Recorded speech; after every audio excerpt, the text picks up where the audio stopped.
Capítulo 13. Tudo isso te suplicamos por teu grande amor. A vida cristã se parece mais com um poema do que com uma enciclopédia. Segundo o poeta Scott Kearns, uma das razões por que eu gosto de poesia é que um grande poeta insiste que o leitor aprenda a honrar a ambiguidade, que ele aprenda a colaborar com as possibilidades sugestivas de um poema. Isto é, um grande poema. Na verdade, mesmo um poema bem decente nunca esgota o que tem a dizer. O que é verdade para a poesia é verdade para a vida cristã também. A perplexibilidade faz parte da vida cristã. Ela, por natureza, nos torna perplexos. Não temos uma fé para explicação, mas para salvação. Isso não quer dizer que o cristianismo é um completo enigma ou uma massinha de modelar para dar forma que quisermos. A vida cristã não é uma enciclopédia, mas também não é versos livres. Como poesia, ela tem limites, até regras como um soneto. A doutrina cristã é a nossa gramática e sintaxe. Ela nos fornece a coerência da vida cristã. Rejeitar a verdade doutrinária em troca de uma fé inventada e sem limites faz tanto sentido quanto um poeta rejeitar o alfabeto ou as palavras. Essas verdades da Escritura, transmitida a nós pela Igreja, são as únicas formas de se ter um poema. Se as abandonarmos, perdemos a poesia. Todavia, como um poema, as letras ou palavras não são fins em si mesmos, mas ferramentas que nos levam a algo maior. O fim não é o alfabeto ou a estrutura do soneto, mas o mistério e o sentido ali revelado, que no cristianismo é o próprio Deus.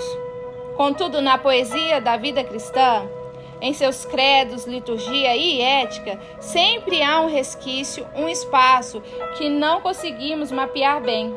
Há muitos que não podem saber sobre Deus. Portanto, ser cristão é honrar a ambiguidade. Requer uma disposição de aceitar o mistério e admitir que há limites para o conhecimento humano. Deus quer que saibamos apenas o essencial e parece haver muito que não é essencial saber. Mas, se é para confiarmos em Deus, no meio de tanta perplexidade, nós precisamos aprender e continuar aprendendo de novo e de novo, que se a vida cristã é um poema e um poema de amor, e isso não é tudo, o poema também tem lamento, raiva e até fúria. Conta histórias e faz listas, mas o coração pulsante do poema, a chave para entendê-lo, a menos parcialmente, é um Deus de amor que vive, morre e ressuscita. Deus é bem mais vasto e mais misterioso do que podemos contemplar. Porém, Ele se revelou, Ele se mostrou a nós, contou quem Ele é. Deus falou, e o que Ele disse em Cristo é que Ele nos ama e é por nós. Essa é a poesia fundamental que organiza toda a nossa vida. Uma das minhas músicas favoritas é da cantora folk Julia Miller. Chama-se The Speed of Light, a velocidade da luz. A música está num álbum que Miller escreveu num período bem tenebroso de sua vida. Ela estava padecendo de fibromialgia e estava enlutada com a morte súbita de seu amado irmão. Nessa estação, ela escreveu as seguintes palavras: a única coisa que não muda, que faz todo o resto se reorganizar, é a velocidade da luz. A velocidade da luz. O seu amor por mim deve ser a velocidade da luz. A velocidade da luz no vácuo. 299.792.458 metros por segundo. Comumente detonado simplesmente por ser. É uma constante física universal. É uma realidade fixa do universo físico. Em sua discussão sofisticada sobre a teologia e a ciência da luz, o teólogo Stafford Caldecott explica como, por meio da complexidade de campos eletromagnéticos, a própria luz permeia todas as coisas, preservando a existência de tudo. Ele cita Aldrin Stern, físico de Oxford, que escreve que se não fosse por essa dança de energia e luz, eu cairia pela superfície da estrada no interior do planeta Terra. Ou, para ser mais preciso e completo, o meu corpo dissiparia inteiramente em vapor de poeira, bem como a Terra. Esse mundo está cheio de beleza e terror, mas a realidade imutável por trás de tudo é o amor de Deus que cria, sustenta e redime todas as coisas. É uma constante nos preservando. Ela é mais íntima de nós que nosso próprio respirar e nos faz andar mais rápido que 299.792.458 metros por segundo. Todas as nossas dúvidas, questões, medos e alegrias giram em torno do ponto fixo do amor de Deus. Se esta oração das completas nos faz andar lentamente por uma longa noite escura, essa última, tudo isso te suplicamos por teu grande amor, amém, é uma ponta do sol surgindo no Oriente. A realidade inabalável do amor rompe as sombras da vulnerabilidade e da morte. E vemos que essa oração somente pode ser feita se há um Deus que nos ama. Nós choramos porque podemos lamentar para alguém que se importa com a nossa angústia. Nós vigiamos porque cremos num amor que não nos abandonará. Nós trabalhamos porque Deus está restaurando o mundo em amor. Nós podemos dormir porque Deus governa o cosmos por amor. Toda doença pode ser curada pelo amor. Quando estamos cansados, recebemos descanso porque somos amados. O amor nos encontra mesmo na morte, trazendo suas bênçãos. No nosso sofrimento, somos consolados pelo amor. Na aflição, Deus habita conosco em amor. E em cada alegria da vida, o amor flui livremente da profunda fonte do amor de Deus. Tudo o que pedimos de Deus, seu cuidado, dádivas, bênçãos, conforto, compaixão e defesa, é pelo grande amor dele. Essa oração da noite, e na verdade todas as orações, são afluentes que encontram seu escoamento no oceano brávio do amor trino de Deus. Então, ao nos sentarmos, cansados, no fim de um dia comum, e olharmos as completas, a verdade mais definitiva sobre nós é que somos amados. Na verdade, não existe um jeito errado de orar. Você não pode ser reprovado na oração a não ser que desista completamente dela. Mas a oração pode nos deformar, caso suspeitemos que oramos para um Deus que mal pode nos aturar, que é malicioso, furioso e está atrás de nós para nos pegar, que revira os olhos quando lhe invocamos e que precisamos convencer a nos ouvir. Nós oramos para preencher um quadradinho numa lista de afazeres espirituais, para sermos bons meninos e boas meninas e conseguirmos alguns restos de Deus. Como se colocássemos alguns centavos numa máquina inerte, esperando que ela venha à vida. Ou como se persuadíssemos a uma divindade raivosa a livrar a nossa barra. Não oramos para convencer Deus a olhar as nossas necessidades. Ele nos pede para orar, para lhe contarmos o que mais desejamos, porque nos ama com um amor profundo e avassalador. Começamos ao longo do ofício da fé e da prática de oração em resposta ao fato obstinado de que somos amados. O amor de Deus e a devoção dele por nós, e não a nossa a ele, são as fontes da oração. Ele é o primeiro motor da oração, aquele que nos chamava antes de jamais podermos lhe chamar. E ele não irá parar de chamar, não importa quão escura fique a noite. A luz, e não as trevas, é a constante. A própria oração, portanto, é uma disposição de entrar na ambiguidade e na vulnerabilidade. Mas é a ambiguidade e a vulnerabilidade de nos vermos amados e precisando aprender de novo e de novo como receber esse amor e confiar que Ele continuará fiel. Para alguns de nós é difícil acreditar que somos amados porque pensamos, ou alguém nos disse, que não dá para nos amar. Outros já ouviram que Deus nos ama tantas vezes que ficou entediante. É como um jornal velho. Nossa vovó nos ama também, que legal. Mas, certamente, não é o principal fato de nossas vidas. Não é o que nos segura nos nossos piores dias. Uma razão para orarmos é para que o amor de Deus deixe de ser uma ideia gasta e mofada e se torne, na verdade, a nossa luz, a iluminação que nos permite ver tudo. Ao fazer essa oração das completas, com a sua litania de vulnerabilidades humanas, eu relembro que todas as categorias de sofrimento na Terra são reais e horrorosas. Mas eu lembro também que elas não podem nos separar do amor de Deus. Toda a vida humana, nosso sofrimento e alegria, nossos corações partidos e risadas de cada dia, cada momento de nossas vidas tem sentido porque nosso fim é nos descobrirmos em Cristo, eternamente amados por Deus. As nossas vidas têm coração partido, dor, dúvida e desespero.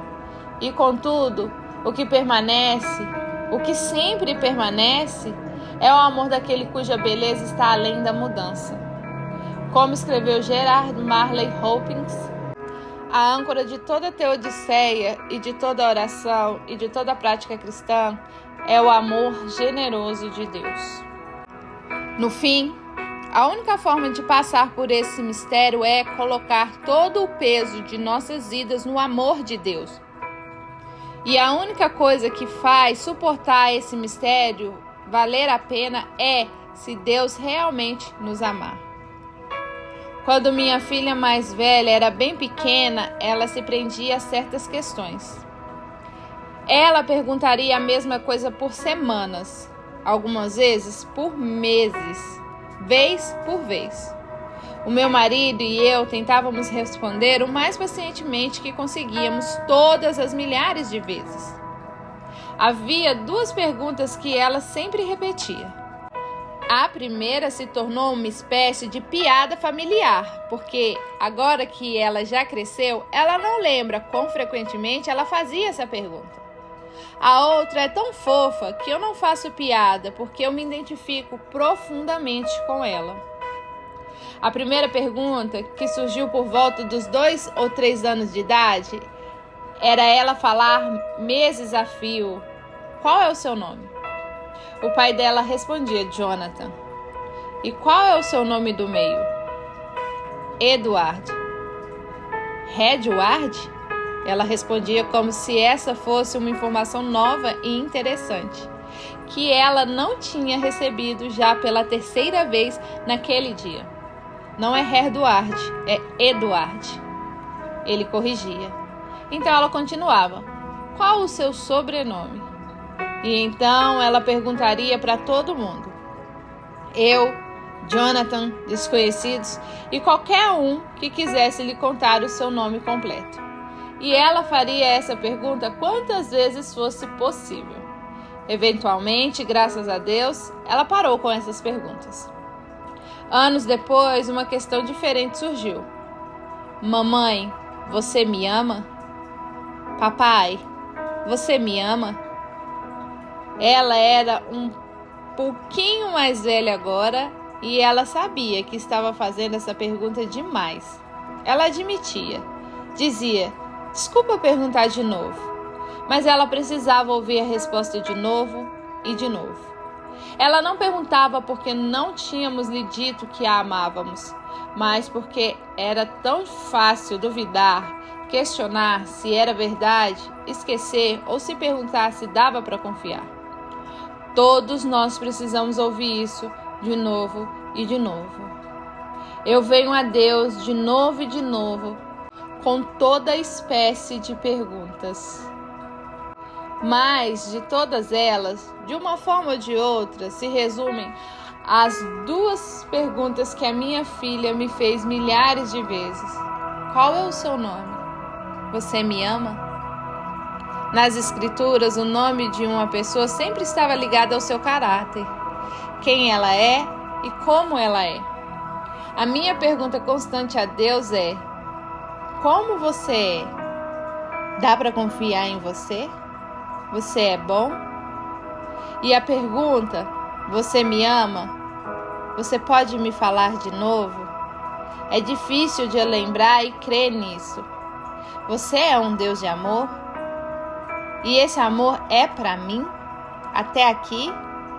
Até agora?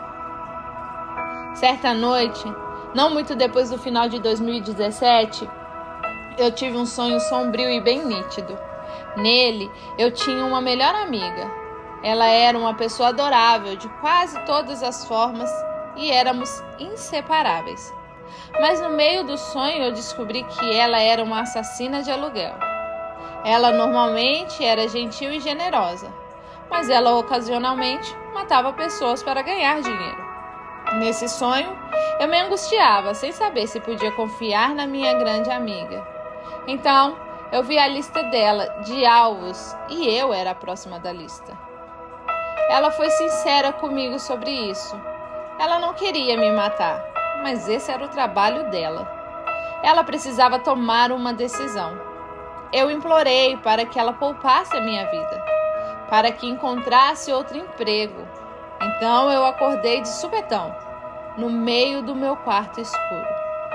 No silêncio da noite eu sabia que o sonho era sobre como eu via a Deus.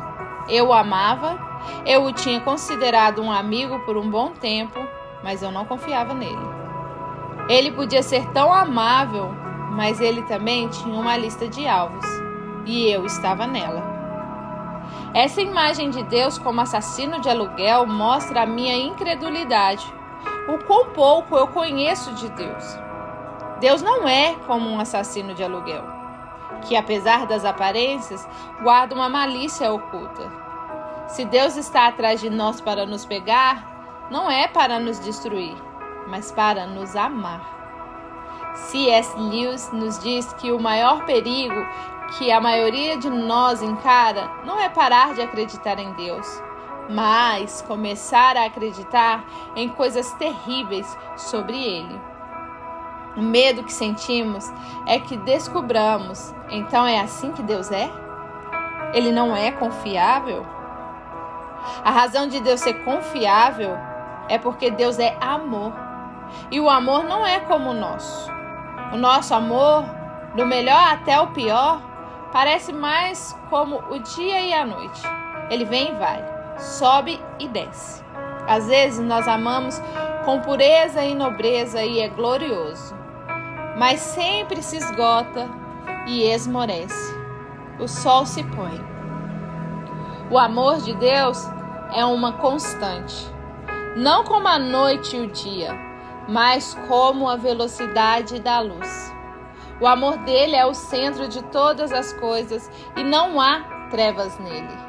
O amor de Deus, não a doença ou o cansaço, ou a morte ou o sofrimento, ou a aflição ou a alegria, é o centro fixo de nossas vidas e da eternidade. Existe um atrofismo que se repete muitas vezes nos escritos da igreja medieval.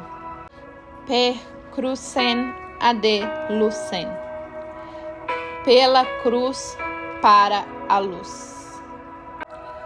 Deus nos ama apaixonadamente e quer nos trazer alegria e realização, mas isso não inclui a cruz. O amor de Deus se refrata por meio da cruz, o que muitas vezes o torna difícil de ver ou reconhecer. Mas, se é para aprendermos a confiar, a colocar o peso de nossas vidas no amor de Deus, apenas podemos aprender isso por meio da cruz. Passamos a conhecer e a confiar no amor de Deus mais profundamente por meio das nossas cruzes. daquelas coisas que nos fazem sentir que não aguentamos continuar, as coisas que nos cansam, o desemprego, o término, a doença, a solidão, a batalha contra o pecado, o distanciamento de um amigo, a decepção, as mortes de quem amamos, a nossa morte. Eu queria que tivesse um jeito mais fácil, um jeito de confiar em Deus que fosse cercado de luxos e confortos sem fim. Mas per cruz ad lucem, o caminho para a luz inclui passar bem no meio das trevas. Ou, para ser mais exata, descobrirmos a luz correndo em nossa direção justamente nesses lugares extremamente escuros. Certamente a realidade do amor imutável de Deus não quer dizer que sempre sentimos o amor ou a proximidade de Deus. É comum em algum momento do sofrimento que sintamos que Deus está fora do nosso alcance. O amor de Deus não extingue a angústia. Ainda não. Melhor dizendo, o amor dele é firme, mas é incalculável, gentil, mas indomável. Ele não se limita por nossas opiniões. Ele nos abala, mas nos liberta. Ele nos esmaga e também nos ensina como viver. Ele é perturbador quando é consolador. Ele nos aceita como estamos, mas insiste em nos reintegrar e fazer vibrantemente vivos. E esse processo é longo e doloroso. O amor furioso e ilimitado de Deus dá sentido e dignidade a toda a nossa vulnerabilidade. Mas ainda dói um bocado viver mais um dia de vez em quando. Em vez de nos resgatar de nossa vulnerabilidade, Deus muitas vezes nos chama para mais fundo dela. Logo, acreditar que somos profundamente amados significa saber que a decepção e a dor que encontramos não acontece porque estamos sendo rejeitados ou ignorados por Deus. Como escreve Tim Keller, se perguntarmos por que Deus permite que o mal e o sofrimento continuem e olharmos para a cruz de Deus, ainda não sabemos qual é a resposta. Contudo, nós sabemos o que não é a resposta. Não pode ser que Ele não nos ama. Jesus disse: ninguém tem maior amor do que aquele que dá a própria vida pelos amigos. João 15:13. E Ele a deu. Diferentemente da amiga no meu sonho que tirava vidas arbitrariamente, Ele deu a vida dele por nós. As trevas da morte foram rompidas por seu amor resplandecente. Quando vemos o amor de Jesus, vemos a plenitude de Deus. Aqui está o que estou lentamente me esforçando para crer. Não há lado escuro em Deus. Não há decepção oculta ou trevas por trás do Deus revelado em Jesus. O Deus a quem oramos é o Deus que nos ama infinitamente, incansavelmente, pacientemente e poderosamente. O clímax dessa oração e o clímax de toda a história, incluindo das nossas vidas, é: tudo isso te suplicamos por teu amor. Amém. O amor de Deus tem a última palavra. As Escrituras nos dizem que sabemos que Deus faz com que todas as coisas cooperem para o bem daqueles que o amam, dos que são chamados segundo o seu propósito. Romanos 8:28. Como um artesão habilidoso, Deus encontra um uso para todas as coisas. Tudo é matéria-prima para a sua obra redentiva. Porém, ainda que Deus use tudo, Ele não causa o sofrimento como um meio para um bem maior. O próprio Deus é o maior bem de todos e Ele julga e, em última instância, derrota e destrói tudo que não flui da sua bondade. No fim, as trevas não serão explicadas, elas serão derrotadas. A noite não será justificada ou resolvida. Ela deve ser suportada até que a luz lhe supere e ela não exista mais. Enquanto isso, não paramos de fazer nossas perguntas para Deus. Ele nos permite fazê-las quando precisamos, porque Ele nos ama. e nós trazemos nossa perplexidade nas orações e práticas da igreja, de modo que elas possam mudar e direcionar nossas perguntas. Por meio de suas orações, práticas e cultos públicos, a igreja nos diz, vez por vez, Deus é assim, esse é o nome dele. É assim que você sabe que ele te ama. Juntos suportamos um mistério. Vivemos no já e no ainda não. Mas não apenas suportamos um mistério, como também proclamamos um mistério. No domingo, quando celebro a comunhão, eu digo à congregação, eis o mistério da fé. E então dizemos juntos, Cristo morreu, Cristo ressuscitou, Cristo retornará. Cristo entrou completamente em nossa tristeza, em nossa doença, em nossa aflição, em nosso cansaço, em nosso sofrimento, em nossa morte. Contudo, ele vive e ele vai endireitar todas as coisas. Nessa mesma liturgia, oramos na plenitude do tempo, sujeite todas as coisas sobre o teu Cristo e nos leve junto com todos os santos à alegria de teu reino celestial, onde veremos o nosso Senhor face a face. Enquanto isso, chorávamos, vigiávamos e trabalhávamos em meio às trevas e à vulnerabilidade. Recebemos as Escrituras, a igreja, as práticas da fé e o dom da oração. E continuamos a andar no caminho que recebemos pela cruz, pela luz, e fazemos essas perguntas. Quem é você? Você nos ama? Até que possamos fazê-las ao nosso Senhor face a face. E nesse instante, todas as nossas dúvidas teimosas e questões fiéis desvanecerão em silêncio.